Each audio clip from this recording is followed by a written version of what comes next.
Om Swastiastu. Selamat bertemu dengan kami dari Penyuluh Kantor Wilayah Kementerian Agama Provinsi Bali pada channel YouTube Bidang Murah Kantor Wilayah Kementerian Agama Provinsi Bali pada program Remuk Rohani berbasis kearifan lokal. Pada kesempatan yang baik ini telah datang seorang narasumber, mungkin umat sedharma sudah tidak asing lagi. Beliau adalah Bapak I Gusti Putu Suwarno SAG MSI. Swastiastu Ji. Swastiastu. Baik. Kenapa kabarnya? Kena rahayu. Itu yang sulit kita cari bahasa kenaknya itu kan.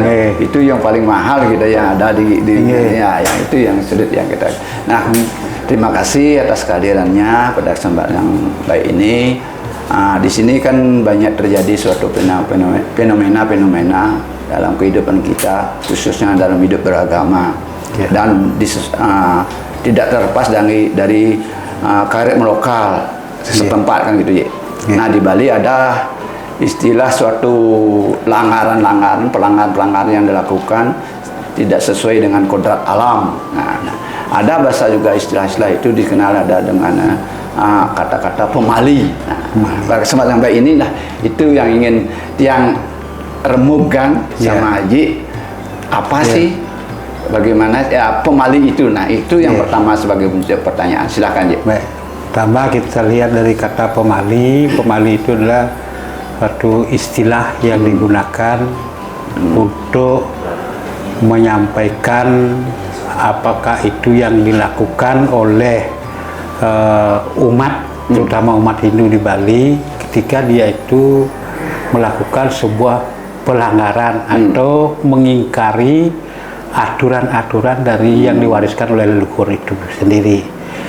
Nah, pemali itu sendiri itu adalah suatu istilah, suatu istilah yang digunakan untuk mengatakan bahwa itu adalah peraturan yang dilanggar. Jadi peraturan yang dilanggar itu peraturan apa? Berarti di dalam bentuk etika ya. Jadi melanggar peraturan. Peraturan yang dilanggar itu adalah aturan ruang dan waktu. Ya. Sehingga akibat daripada melanggar pemali ini itu yang disebut dengan pemalinan gitu. Oh ya. Jadi pemalinan itu adalah akibat dari pelanggaran pemali itu sendiri. Intinya suatu bentuk pelanggaran yang dilakukan gitu ya. Jadi intinya begini, pemalinan itu adalah bentuk pelanggaran dari warisan leluhur secara turun menurun yang terkait dengan waktu dan ruang. Sehingga dari waktu dan ruang itu dikatakan melanggar yang namanya keadaan dan tempat. Jadi keadaannya gimana? Keadaan biasanya itu dimaksudkan adalah mengenai situasi dan kondisi masyarakat itu sendiri. Karena itu adalah berpengaruh terhadap di samping diri sendiri, orang lain dan juga lingkungan. Nah, misalnya kita ambil dalam suatu contoh pemalinan itu contoh. Ada suatu aturan yang dikatakan pada zaman kita kecil-kecil itu kan ada istilah sing dadi negakin galang. Benar. Negakin galang.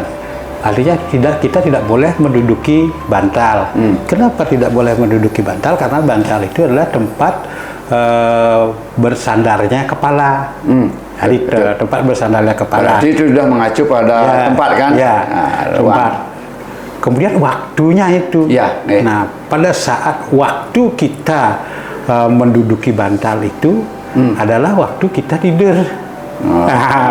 Waktunya kita tidur, waktu kita beristirahat. Jadi bantal itu yang digunakan di tempat tidur ketika kita beristirahat. Nanti akibatnya apa?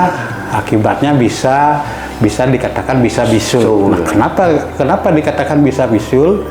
Karena yang melanggar itu adalah kalau duduk berarti pantat yang melanggarnya gitu. Jadi dianalogikan seperti itu. Artinya akan menjadi sakit di pantat. Tapi kalau dikaji secara apa namanya, kalau logika itu kan tidak mungkin ada seperti itu. Nah, inilah aturan-aturan yang dipakai untuk mensakralkan sesuatu. Ya. Istilahnya mengetang sesuatu. Ya. Artinya suatu bentuk edukasi pada anak ini sebenarnya. Itu pendidikan etika dimulai dari dasar. Ya, benar. Itu. Kemudian kembali sekarang ke yang lebih besar. Ya, contoh lain ya. Dalam bentuk lain kita lihat pelanggaran-pelanggaran ketika ada yang namanya kegiatan di pertanian atau di perkebunan. Ya, misalnya kita memotong memotong bambu. Ya. Kita memotong bambu itu pada hari Minggu itu misalnya. Ya. Nah, itu dikatakan pemalinan. Karena sudah ada aturan mungkin ya. Ada aturan itu yang bagus ya. Aturan etikanya apa? Ketika motong bambu itu, karena pada hari Minggu itu, hari itu kan waktu, hari Minggu itu waktu. Pada hari Minggu waktunya adalah menanam yang namanya soroh pembuku. Oh. Jadi termasuk tebu, bambu dan sebagainya kan begitu. Karena dimasang masuk ala ayun. Ya, nah ya. Itu pada saat itu. Jadi ketika dia harus menanam, tapi kita memotong. Nah, ini adalah suatu pelanggaran. Bentuk etika yang kontradiksi. Nah, ini berarti kontradiksi. Nah. Sama halnya juga ketika kita akan lancap turus. Nancap turus memang waktunya itu adalah hari Sabtu. Ya. Sabtu nancap turus itu misalnya. Tapi kalau terbalik, terbalik kita nancap turus, nanam turus itu, itu yang akan mengakibatkan kita sakit. Benar, antara percaya dan tidak percaya, yaitu dirasakan oleh orang yang melakukan itu.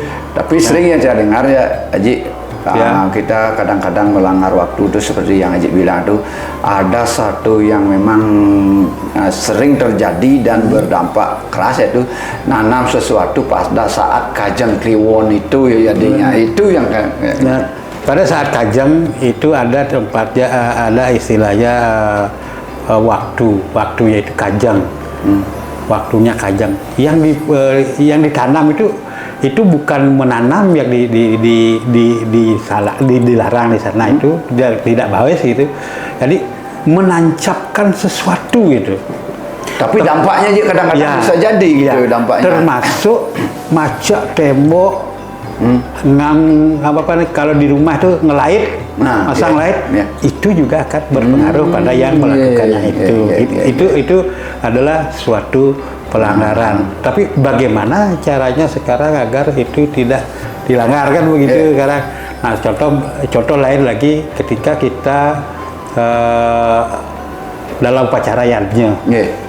Ada istilahnya dalam warige itu dikatakan ada istilahnya rangda 3. Ya benar-benar. Itu adalah waktu yang tidak baik untuk melakukan upacara manusianya, terlebih itu adalah upacara pewiwahan pengantin. Nah, akibatnya apa? Percaya tidak percaya, dan ini ada hasil penelitian bahwa itu akan mengakibatkan janda atau duda 3 kali. Berat juga ya kalau dilanggar. Nah, itu risiko berarti ya. Nah, ini pelanggaran inilah yang harus diketahui. Ya, percaya tidak percaya, tidak seperti orang mengatakan makan cabai gitu, sekarang dimakan, sekarang pedas, itu tidak seperti itu. Itulah bukti-bukti pelanggaran, dan itu akibatnya itulah yang disebut dengan pemalinan. Terima kasih, pemalinan. Itu bagus sekali. Yang terakhir itu tentang dengan wuku yang termasuk rangda 3 itu. Mudah-mudahan umat Sadharma dengan mengetahui melalui yang Haji informasikan bentuk aktivitas yang termasuk pemalinan itu supaya tidak dilanggar, karena sudah berdasarkan, mungkin sudah mendengar itu hasil penelitian. Mudah-mudahan itu sebagai landasan bahwa umat kita di saat akan melakukan upacara yang namanya manusianya itu, paling tidak kita sudah paham, tapi kalau kita melaksanakan itu yang lebih berbahaya kan. Nah, itu terima kasih. Karena itu ada yang disebut dengan ala ayun yang dewasa. Ala ayun yang dewasa. Contohnya ini, Kalau ale ayu yang dewasa itu, ale itu kan jelek, ayu itu baik. Jadi jelas sudah ada ruang dan waktunya. Misalnya kalau dalam wariga itu ada yang disebutkan karena sule. Karena sule itu baiknya apa? Adalah membuat gamelan, membuat kul-kul, apalagi bunyi-bunyian seperti itu. Itu karena tetapi ketika membangun yadnya itu tidak baik. Karena apa?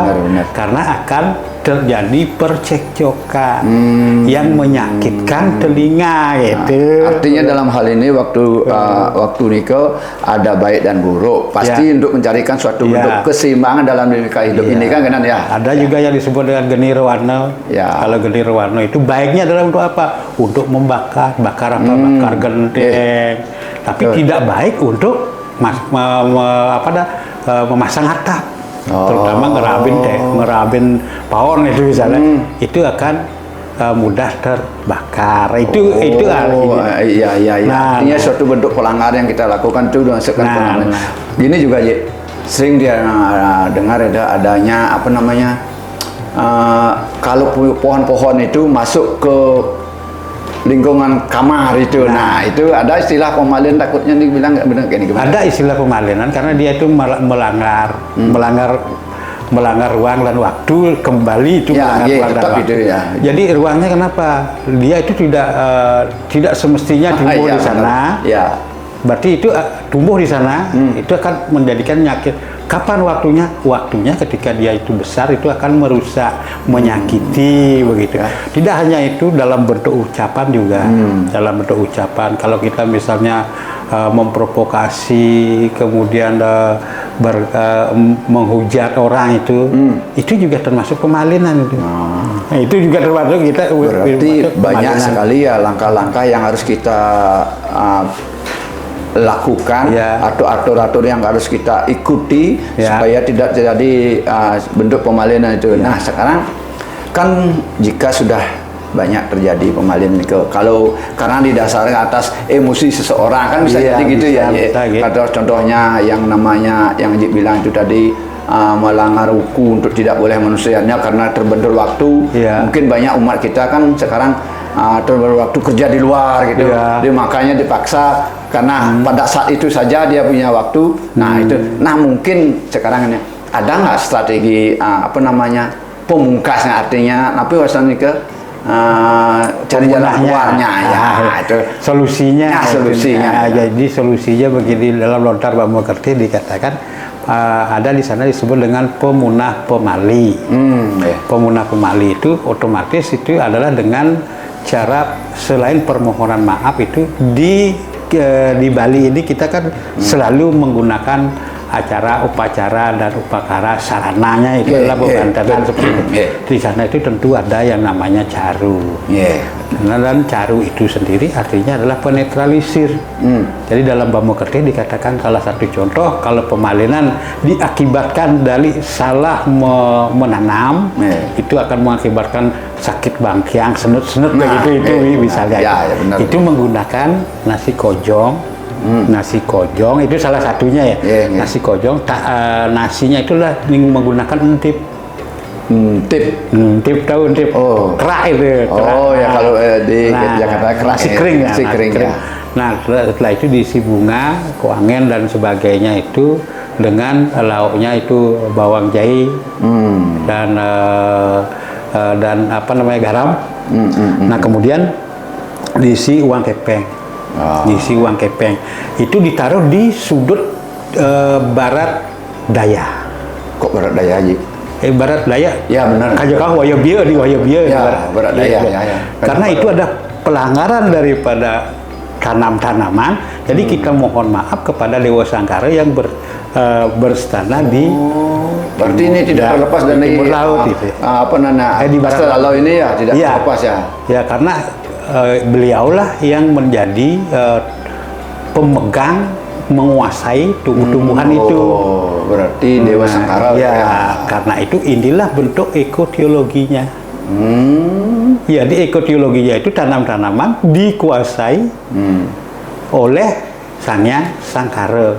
Jadi Sang Hyang Sangkara inilah teologinya ini, teologi dari Berarti istilah teologi bukan baru, itu sudah Bukan dari baru. lama dari Udah, agama Hindu itu sudah mengantisipasi leluhur kita ya. Nggih. Ya. Nah, itu sebenarnya sehingga ketika kita melakukan suatu upacara seperti misalnya pada tumpeng warige itu ya akan dekat itu termasuk kita adalah melakukan Green Dharma melalui pemuliaan tanam-tanaman dan perawatan pelestarian dan sana gitu. Terima kasih Ji. Nggih. Nah sekarang yang sudah dapatkan bahwa istilah itu pembalian adalah suatu bentuk pelanggaran Ya. yang kita lakukan dalam bentuk waktu dan ruang. Ya. Nah, artinya kita di sini kita harapkan bagaimanalah kita bisa meluangkan waktu dan tempat agar tidak terjadi pemalinan, kan itu yang kita harapkan. Ya. Karena kita dalam kehidupan ini kan kita yang kita cari kan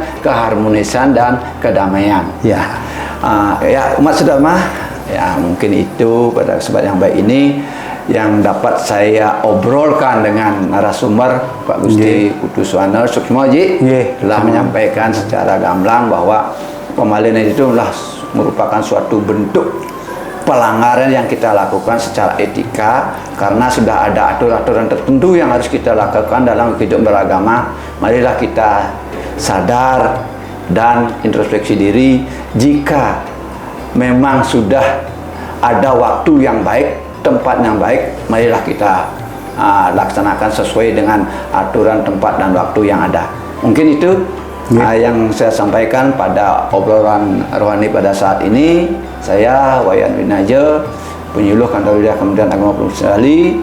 Terima kasih atas partisipasi pemirsa semua dalam channel Ura Hindu Kanwil Kementerian Agama Provinsi Bali. Sebagai akhir kata kita mengaturkan Paramasanti. Om Santi Santi Santi.